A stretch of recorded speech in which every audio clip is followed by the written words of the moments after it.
The Cadillac XT5 key fob for models from 2017 to 2025 uses a CR2032 battery. To replace it, you'll need a small flathead screwdriver or plastic pry tool and a new CR2032 battery. First, insert the tool into the seam along the fob's edge, usually near the key blade, and gently pry it open. Remove the old battery, noting the positive side's orientation. Insert the new battery with the correct polarity.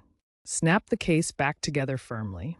Test the remote by pressing buttons near the vehicle. If it doesn't respond, reprogram it via the XT5's touchscreen under Settings greater than Vehicle, greater than Remote Lock, Unlock Start, greater than Program Vehicle key fobs. This DIY task typically takes just a few minutes.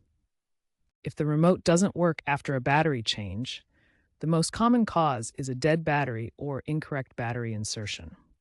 Check for corrosion on the battery contacts. If problems persist, your fob may need resyncing, or there could be a deeper hardware issue.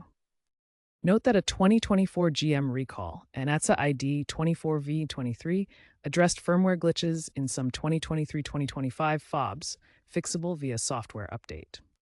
Regarding future trends, Cadillac plans to phase out physical fobs in favor of digital keys by 2030 and is moving to smartphone app integration via OnStar.